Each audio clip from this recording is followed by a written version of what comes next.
StandardAero is a very significant company in the world today. We're so proud to be part of the Scottsdale community. Before I get going, I want to recognize a couple of my colleagues and friends that are here with me today. Three folks that represent several of the senior leadership team that are here in Scottsdale. So Kyle, Mark, Michelle, if you guys would stand up. These are some of the folks that make this happen every day. Okay, next slide, please. So let's talk a little bit about StandardAero. StandardAero has been around 104 years, long time. You know, it's only been 112 years since two guys in a bicycle shop, Orville and Wilbur, decided to try and make something fly. And in that short 112 years, we've gone from an airplane made in a bicycle shop to this piece of equipment right here. That's a pretty significant move forward in just 100 years. I think you'll have to agree. StandardAero has been around most of that time because shortly after aircraft were developed, the need for maintaining aircraft soon followed, and that's what we do. We're approaching $2 billion in revenue. As Danielle mentioned, we have more than 3,500 people worldwide, 14 locations in 5 countries. We're organized in 4 different divisions. Now, you might lump all aerospace together, but in fact, there are many subsegments of the aerospace industry. The first segment is airlines and fleets. This is predominantly rebuilding the engines on commercial aircraft. So next time you go to the Sky Harbor Airport and look at the aircraft that are out there, you'll be happy to know that those engines, most of them have been touched by people at StandardAero. And that's the most important part of the airplane, as you know, because you don't have a problem with your engine at 30,000 feet and pull over to the side of the road like you do on an automobile. That engine has to be perfect. And our people take our jobs very seriously. They are highly trained A&P mechanics. Everyone that touches this engine knows exactly how to put it back together and how to make sure that it's perfect. Now let me demonstrate that to you with some real numbers. If you turn the clock back to 1960, not that long ago, some would argue, in 1960, whenever there was an incident, an aircraft incident, now let me define what an incident is. That would be like a Malaysian 262 aircraft that's lost or a Pan Am 101. In the airline industry, that is an incident, more commonly referred to as a crash.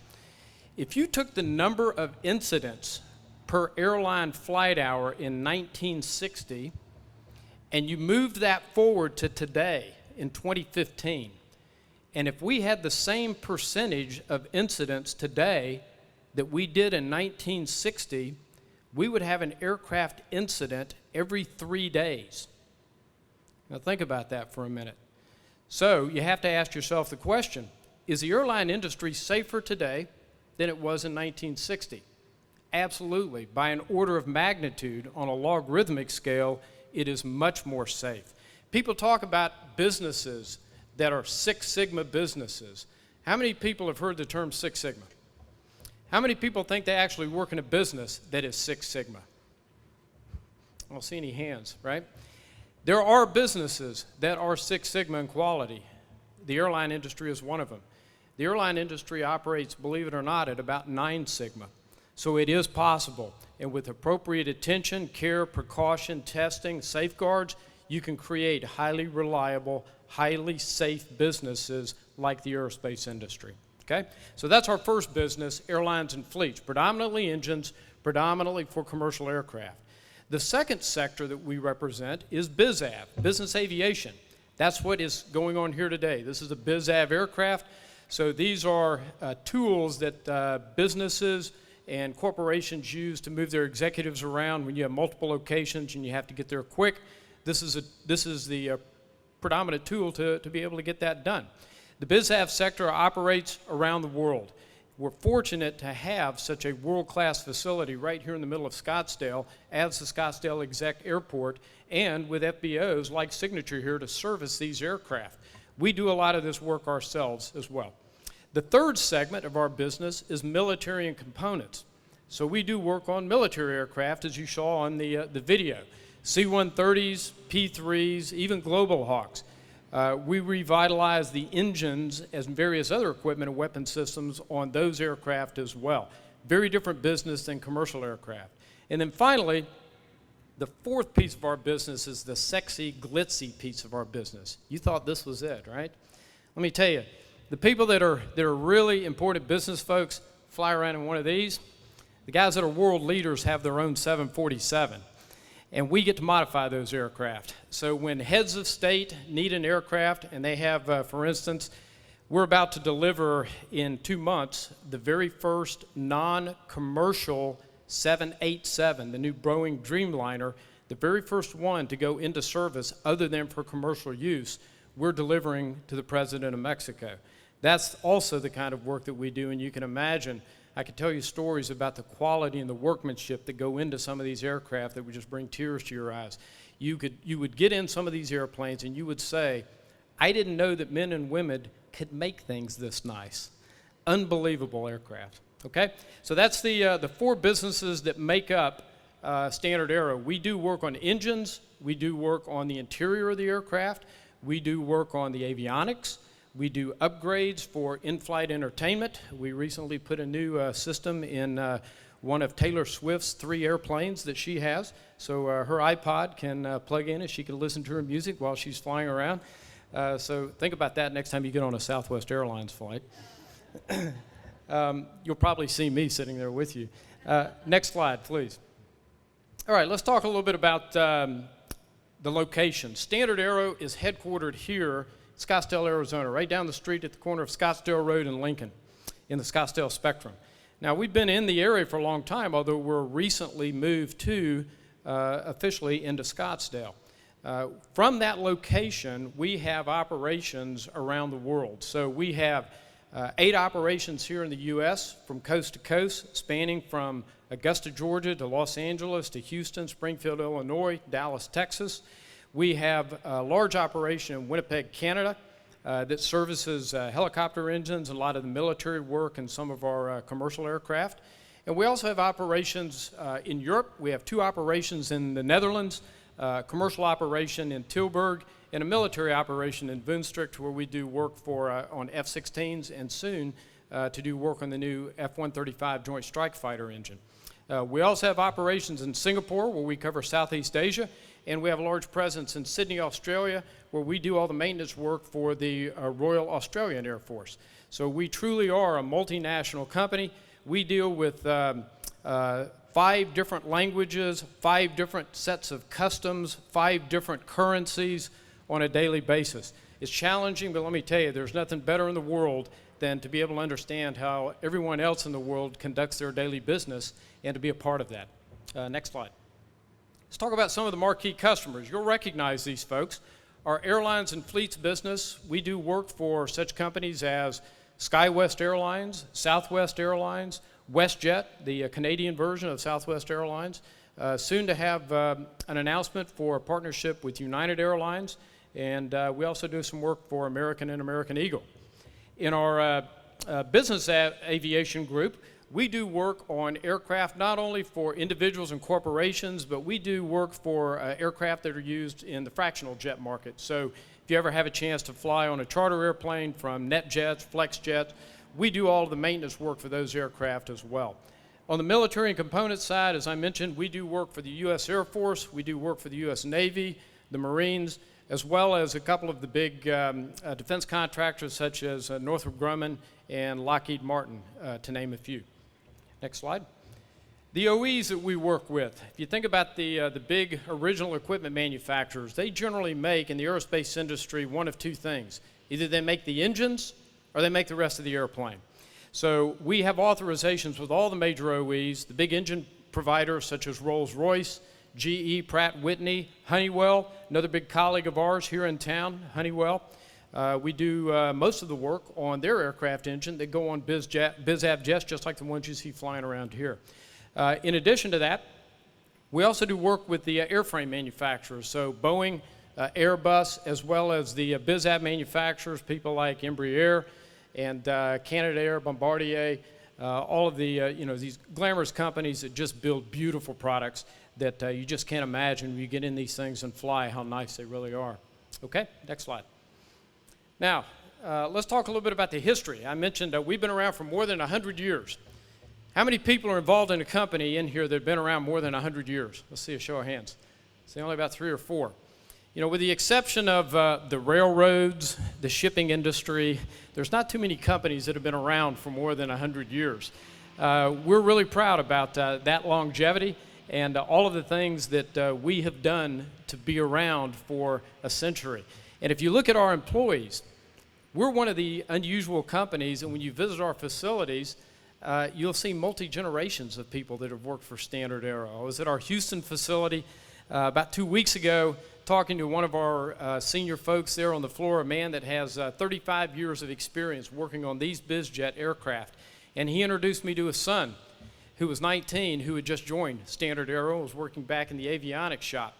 And it struck me after I talked with these folks for a little while, and I was walking away thinking about that, how many people would work for a company for 35 years and then tell their son or their daughter, this is a good company, you should come work here?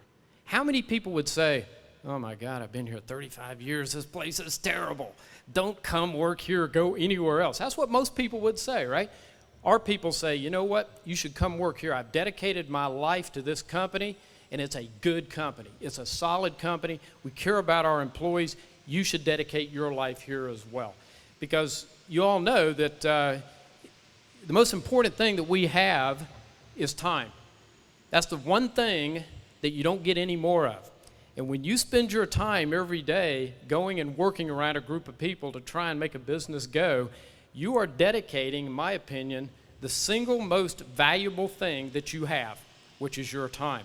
And when we see people who have mothers and fathers and sons and uncles and daughters that work for the same company for many generations, that says more than anything in the world about the kind of company and the kind of culture that we've built. So it's not all about the airplanes. A lot of it is about the people that we attract and the people that we retain as well. We started 1911 as Standard Machine Works. We today are an amalgamation of a number of companies that you might recognize even if you're not in the aerospace industry. So companies like Associated Radio that began in 1948. At the end of the Second World War, there were a lot of radios and navigation equipment that came out of the Second World War, because before 1940, people pretty much flew airplanes with visual flight rules, with a compass and a few gauges, you know, an altimeter, and that was it. And when weather set in or night, it was really tricky flying an airplane and trying to find a place to land in the middle of Kansas where there are no natural landmarks other than wheat fields, right? So you have to have some way to be able to handle that. With the advent of the Second World War, there was a boom in technology, navigation, communication systems that were developed for the war effort. Well, at the end of the war effort, all of this equipment was out there.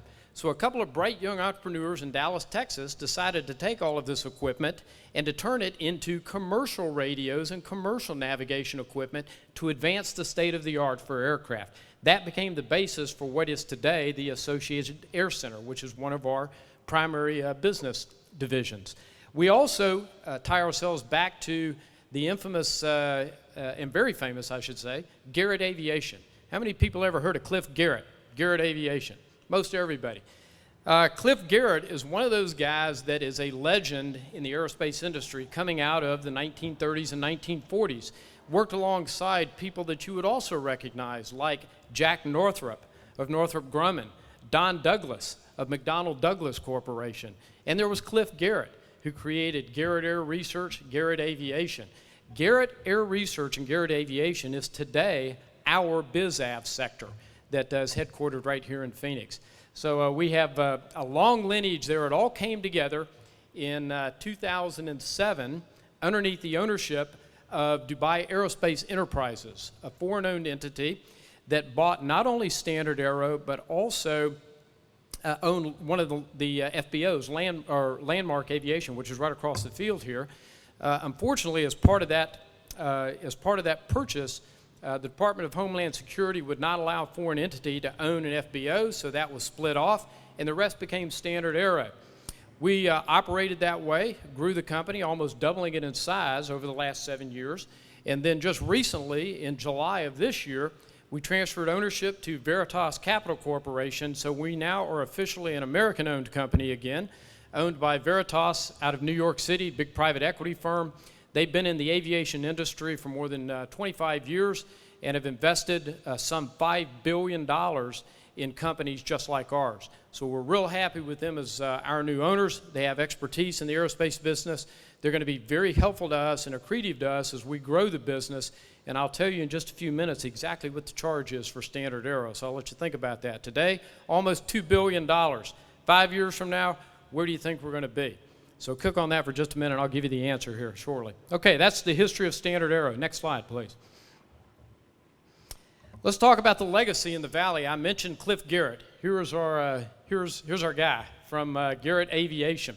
If you look around the Valley here in the Phoenix area, 1929, Phoenix Sky Harbor Airport was born. Anybody remember 1929? Okay. Contrary to what the councilwoman Millhaven is saying here, I'm happy to say I'm lowering that average age ratio.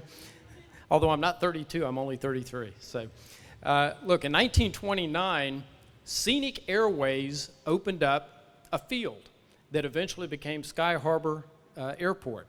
And those folks in 1929, they did two things. They flew people around up to the Grand Canyon and gave scenic air tours. Because think about what was going on in the world in 1929. Air travel was still pretty new. Commercial airlines really were just beginning.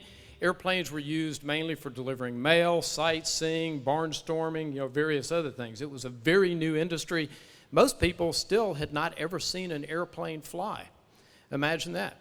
So Scenic Airways created a pilot school at Phoenix Sky Harbor in 1929. And their motto, believe it or not, was they offered flying lessons for free. Every day that the sun doesn't shine, they were free. Now, you can imagine why they located in Phoenix, because the sun always shines, so therefore they got their revenue, and they started the whole business there. In 1935, the city bought the airport, turned it into what is today Sky Harbor Airport. Shortly thereafter, in the early 1940s, Cliff Garrett moved a lot of his operations from where it started in California here to the Valley, down off Washington Road. The facilities are still there today and operating under the name of Honeywell. So this is the heritage that we have in the Valley, and you'll see some of the names there. Allied Signal Corporation, Sperry. You may have friends, relatives that have worked for some of these companies. Landmark Aviation I mentioned, and ultimately today Honeywell and StandardAero are the two that survive in this particular venue. Okay, so why Scottsdale? Next page. Why Scottsdale? We have a lot of choices because you see our airplanes fly and land anywhere. We could have put our corporate headquarters anywhere. We've got a long history here in the Valley, but you know what? Scottsdale is home for us. Scottsdale will always be home for us, and there are reasons that Scottsdale is home for us. First of all, you'll see the things that we have available to us. We've got this beautiful executive airport here. Where else better to showcase some of the work that we do and the products that we work on and the capability that we have than right here in our own backyard? Secondly, we've got terrific education in the area, right? We have the nation's largest university right on our doorstep, Arizona State, the largest university in the country. Does that surprise anybody? How many people thought it was University of Texas? The Ohio State University, right? Well, Ohio State has 65,000 students. University of Texas has 68,000 students. Arizona State, 75,000 students. The largest university in the country.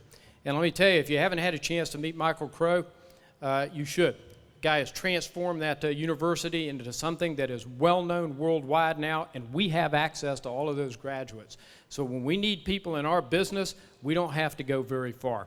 Now, also, there's a lot of infrastructure that's built up around the aerospace industry in this community. When you think about the 50 or 60, 70-year history with companies like Honeywell, Allied Signal, Garrett, there's infrastructure that builds up around that. So when we need specialty work done to support our business, it's here locally in the community. So these are some of the reasons that we're here in Scottsdale. Next slide.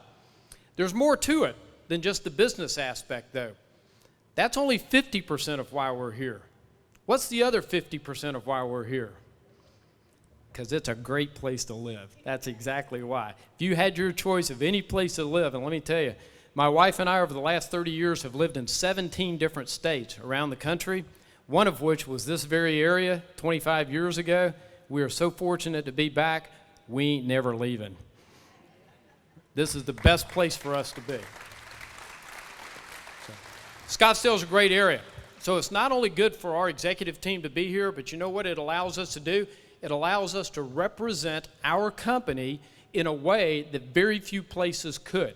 And see some of the things here. You know, we're a big sponsor of the PGA tournament.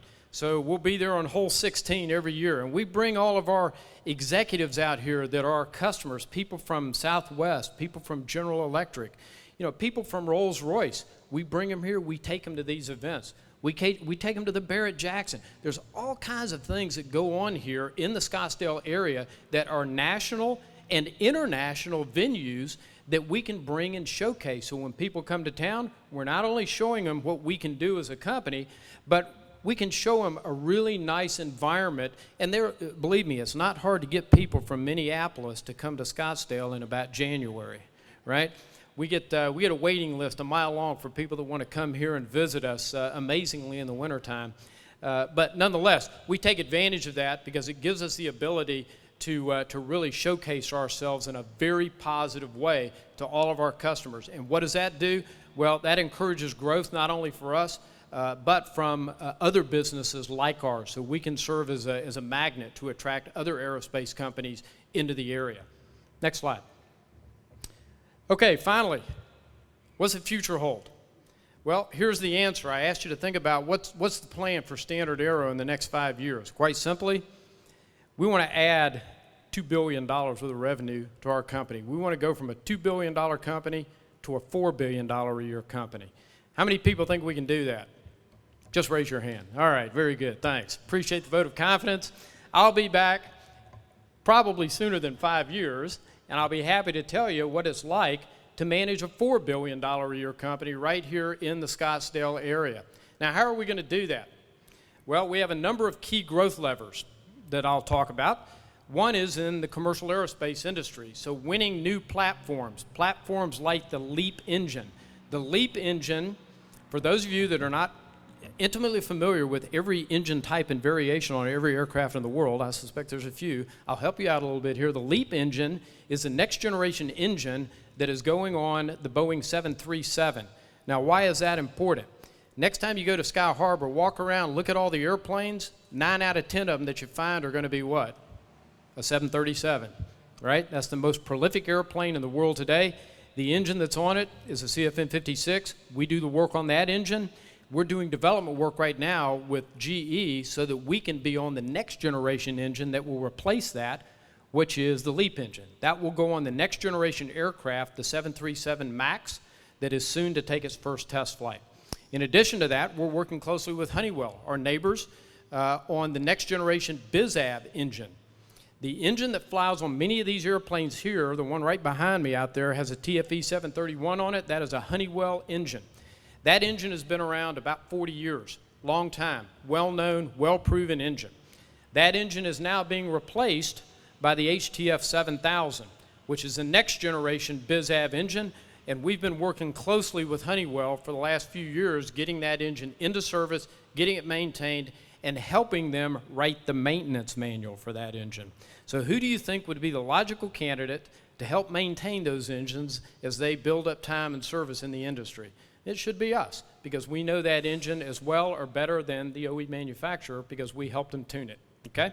So that's a couple of the big growth levers. We also are focusing on improving our components business. We're going to be improving our military business. We just recently made an acquisition of an aircraft company in Europe. So there's an international growth aspect. About 80% of our business right now is in the continent of North America, either US or Canada. What does that mean? That means the world's a big place and there's a lot of fertile ground for us to go out and win business, right? So we're going to be doing that over the next 5 years. We're going to be expanding in Europe. We're going to be expanding in Southeast Asia. We're going to be expanding in South America. What does that mean for the City of Scottsdale? That means the City of Scottsdale is going to become even more so an international city, because we're going to bring customers and we're going to bring business executives here from all over the world. They're going to see Scottsdale. They're going to see what a great place this is. And believe me, they're going to be green with envy. They will want to be here. And so that's one of the things that we expect to be able to bring to the city, is that international flair. Okay? I thank you so much for your time. I'll leave you with one story. I have a neighbor. His name is Bob. Bob works for General Mills. Anybody know what General Mills does? Cereal. Specifically, what are they famous for? Cheerios. Exactly. Everybody eats Cheerios. Well, on the weekends, Bob shuffles over to the fence and looks over the fence in my garage. I'm usually out working on some project. And when I see him, I always speak to him. I say, "Hey, Bob, how's the Cheerios business?"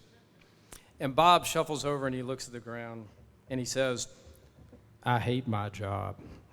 But then he looks up and he looks in my garage and he sees the airplane pictures. And he says, "You have a cool job. You must have the coolest job in the world." And I smile and I say, "Yes, sir, I do. I have a cool job, and we're glad to be here and share it with you. So think about us when you see these airplanes take off." Thank you, everybody.